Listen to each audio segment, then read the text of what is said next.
আমাৰ নিৰ্বাহী নিৰ্মাণ নতুন পঞ্চায়েতৰ আমাৰ বঞ্চিত উল্লাখিত আমি জনগণক আমি আবেদন জনাইছোঁ।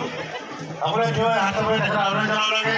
এয়া নতুন পঞ্চায়ত, নতুন সময়, এটা হৰ্ষ উল্লাস আৰু সুন্দৰ পৰিৱেশৰ সময়। সকলোৱে আনন্দিত হৈছে যে ইয়াত নতুন পঞ্চায়ত এটা গঠন হৈছে। ইয়াৰ এই পঞ্চায়তৰ যোগেদি এই অঞ্চলৰ উন্নয়নৰ কাম আমাৰ ডক্টৰ অনুজ পেগু ডাঙৰীয়াৰ নেতৃত্বত চলিব। भारत माता की डॉक्टर अनुज पेगु जिंदाबाद। বিকশিত ধেমাজি, বানমুক্ত ধেমাজি আৰু আত্মনিৰ্ভৰ ধেমাজিৰ বাবে সদায় কঠোৰ পৰিশ্ৰম কৰা আমাৰ জনপ্ৰিয় নেতা ডক্টৰ অনুজ পেগু ডাঙৰীয়াক মঞ্চত আদৰি ৰাখিবলৈ আমি অনুৰোধ জনাইছোঁ।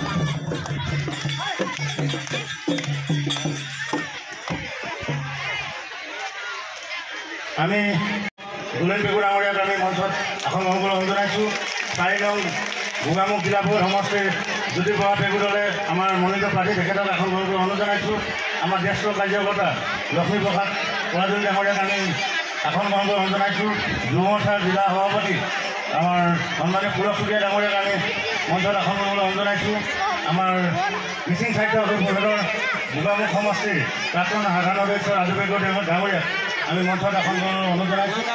আৰু পৰৱৰ্তী কাৰ্যসূচী আগবঢ়াই নিবৰ বাবে আমি সনাতন দলে ডাঙৰীয়াক অনুৰোধ জনাইছোঁ।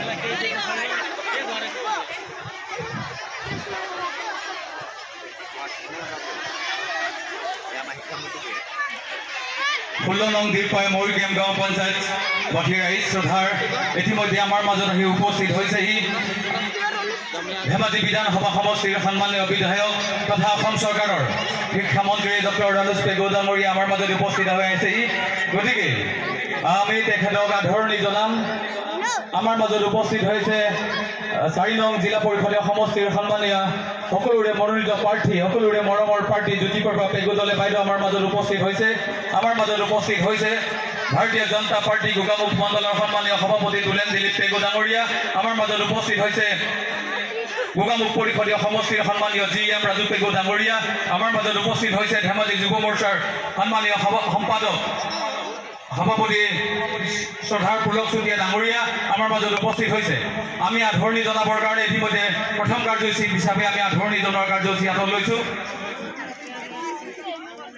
কৰিছো যি 2 কোটি ঘৰ ঘোষণা কৰিছে তাৰ অধীনত নতুন জিঅ' টেগিং আৰম্ভ কৰিছো আৰু এইবাৰ জিঅ' টেগিঙৰ লগে লগে ঘোষণা কৰা হৈছে যে আগত যেনেকা অকল GPC GRS ঘৰৰ জিঅ' টেগিং কৰে, ক'ৰবাত জেই আহি পেলাই ঘৰৰ জিঅ' টেগিং কৰে, এইবাৰ আমি জীৱিকা সখী পশু সখীকো ঘৰৰ জিঅ' টেগিং কৰাৰ অধিকাৰ দিছোঁ আৰু ইমান পৰ্যন্ত কোৱা হৈছে যদি জীৱিকা সখীয়েও কৰি দিয়া নাই এজন নাগৰিকে নিজে নিজৰ ঘৰটোৰ জিঅ' টেগিং কৰি ল'ব পাৰে মোবাইল এপত গৈ, কিন্তু এটাও কেঁচা ঘৰ নাথাকিব, সকলো কেঁচা ঘৰ পকা হ'ব।